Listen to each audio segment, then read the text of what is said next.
Eli Coach game, realizing you don't have your best game Saturday. Just how do you feel like the whole line as a whole is coming along? I think just the experience and the reps these guys are getting, and just all of us, having the continuity of playing SEC games with the same 5 guys is just, it's invaluable experience you can't get elsewhere. And I think you're just seeing this group continue to gel together and continue to build on what we're doing. And finally, I personally think that was the first time this season us playing to that standard that we usually hold ourselves to. So it was encouraging to see that. And we still left a lot of yards on the field. We could have made things a lot easier for C-Rod. And, it's just continuing to work on those details and continuing to gel as a same group of 5. It just makes things better for us. Eli, how many times have you watched the flop and the filming this week? Tayshawn? We watched it a few times, just making fun of Tayshawn. That was funny. Was there any, did y'all have any reaction on the field when that happened, or did y'all just not even notice it? I didn't even notice it because, as soon as the whistle's blowing, I'm running back to find the ball to get the huddle set up. So none of us really saw it until after. We all saw it on our phones as soon as we got back in the locker room after the game. It was pretty viral really quick. I saw after that, too, when that play did happen. I didn't notice it was that at the time, but I think at that point we all knew Mississippi State's defense was very frustrated, and like you did one of these cry faces to him. What is it like to just know that you've kind of dominated your opponent in that moment when the clock is winding down and you kind of already have him back?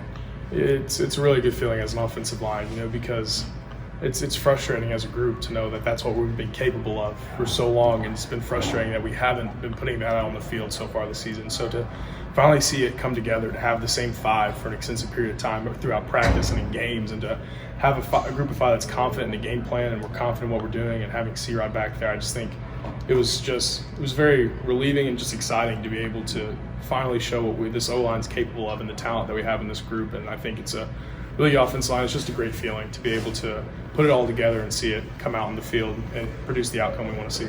Going off of that, now that you guys finally get that kind of performance, is it a little frustrating that now the bye week comes, or are you all just looking to get healthy and get ready for Tennessee? Yeah, not really frustrating. I think we're just looking to make sure everyone's at 100% speed, because everyone's a little dinged up after games, sore, bruises here and there. So to be able to have this week to just focus on the details, get everyone back to 100%, to be able to hit the ground full speed Monday and be able to have a great week of practice next week.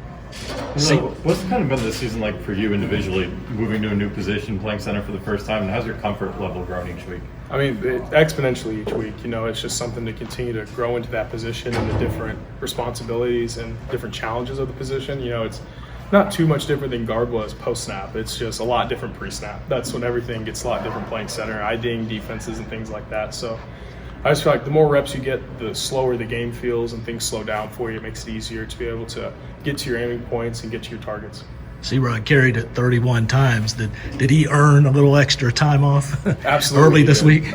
We don't need to see him in pads at all. 31 carries is hard on anybody, and just to be able to take the beating he does. And he's a resilient runner, and he's just a great, tough football player. And I think the whole team just responds seeing someone play like that. So it's invaluable, not only the yards he gets, just the way he gets them.